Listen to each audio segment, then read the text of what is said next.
Le Sahara n'a pas toujours été le désert de sable et de cailloux avec ses 54 degrés à l'ombre que l'on connaît aujourd'hui. Il fut une époque où celui-ci connaissait une végétation beaucoup plus importante. Mais alors comment l'un des endroits les plus arides au monde a soudain pu faire pousser des arbres? Eh bien, allons le découvrir.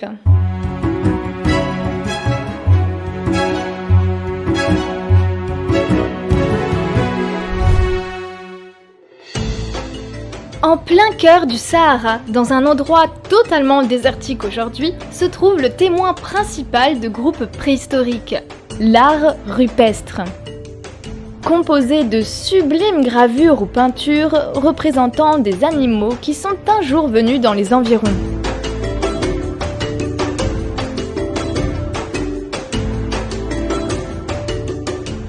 Ainsi que des représentations d'hommes et d'animaux domestiqués. Ces œuvres artistiques sont accompagnées de quelques sites archéologiques composés de mobilier lithique, d'os d'animaux et de poteries.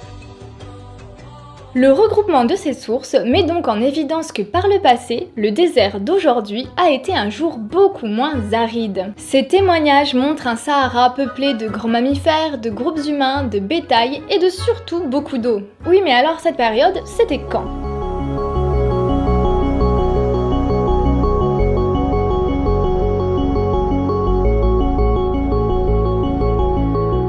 Alors il y a eu plusieurs phases humides, mais dans cette vidéo nous allons nous concentrer sur la dernière qui a eu lieu, qui commence il y a 14 000 ans et se termine il y a environ 5 000 ans. Elle est appelée African Humid Period ou AHP pour les intimes. Elle se place entre deux époques qui connaissent une extrême aridité, le Grand Aride juste avant et celle que nous connaissons aujourd'hui qui s'est installée il y a environ 4 000 ans.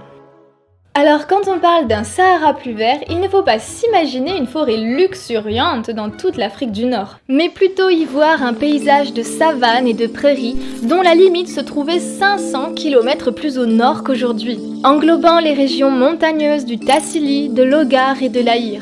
Cette immense zone géographique est également parsemée de rivières, de cours d'eau et de lacs entourés de zones marécageuses. Il y avait même d'immenses lacs comme le Méga Tchad qui mesurait 350 000 km². Aujourd'hui, le lac s'appelle tout simplement le lac Tchad et mesure 1540 km². Mes chers camarades, bien le bonjour. Le Sahara est le plus grand désert de la planète. Connu pour ses paysages de dunes à perte de vue qui ne reçoivent parfois pas la moindre goutte de pluie pendant plusieurs années, c'est l'exemple typique du milieu hostile. On peut y parcourir plusieurs milliers de kilomètres sans croiser la moindre trace de vie animale ou végétale. Et pourtant, le Sahara n'a pas toujours ressemblé à ça. Il a même présenté pendant plusieurs millénaires un tout autre visage. Durant cette courte période, il y a entre 12 et 6 000 ans, le Sahara était un environnement tout à fait favorable à la vie. Le Sahara était vert. C'était un territoire habité par de nombreuses populations diversifiées qui chassaient, cultivaient et même pêchaient au milieu de ce qui n'est aujourd'hui qu'un gros tas de sable de 10 millions de kilomètres carrés. Alors que s'est-il passé il y a 12 000 ans pour que le désert devienne habitable ? Eh bien, je vous raconte.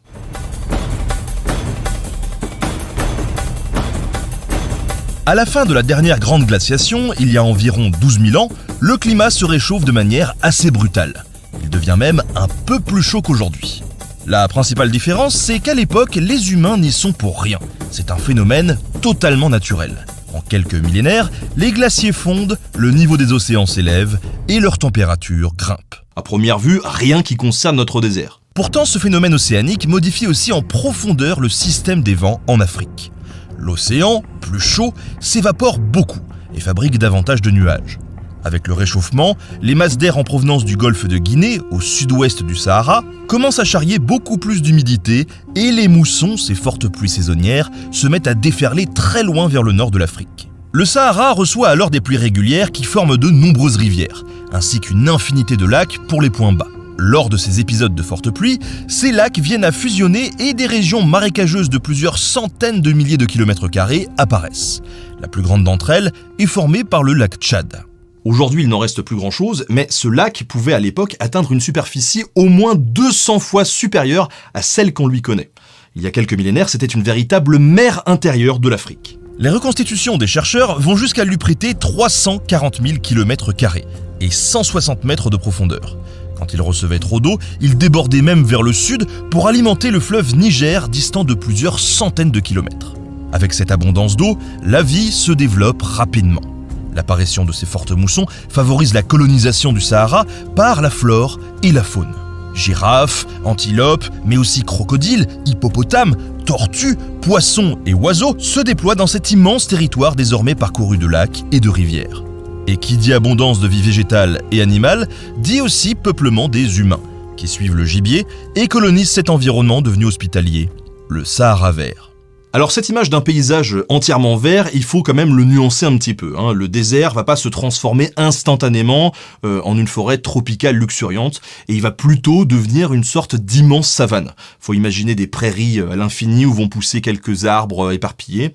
Et en réalité, il y a cet épisode de fertilité qui connaît son maximum il y a 8000 ans. Et ce n'est qu'une parenthèse de quelques millénaires entre deux périodes désertiques. Le Sahara, il était vide d'humains ou presque pendant la période d'avant, et il s'est également vidé après, une fois la parenthèse refermée.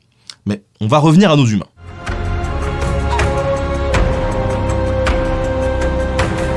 La présence des populations humaines est très bien attestée aujourd'hui grâce aux nombreux vestiges de leur présence. Outils en pierre, sépultures, tessons de céramique, mais aussi ce qui a le plus passionné les chercheurs, l'art rupestre. L'art saharien est le premier élément qui a révélé que le désert n'avait pas toujours été aussi stérile.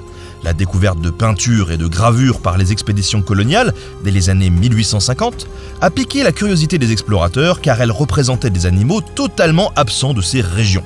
Des girafes, des rhinocéros, des autruches, des antilopes, mais aussi de nombreux troupeaux de bovins. Les découvreurs en concluent logiquement que si des humains ont peint ces animaux, et qui plus est avec un grand réalisme, c'est qu'ils les ont vus de leurs propres yeux. L'idée que le Sahara n'a pas toujours été un désert commence alors à germer. Reste qu'au 19e siècle, quand les Européens découvrent ces traces, le concept de préhistoire il est encore très vague et on imagine plutôt qu'elles ont été laissées par des peuples antiques qui vivaient à l'époque des Romains. Par ailleurs, dans le Sahara, les archéologues éprouvent de grandes difficultés pour dater les vestiges, puisque le vent balaye en permanence les sols et laisse tous les artefacts au même niveau alors qu'ils ont parfois des millénaires d'écart.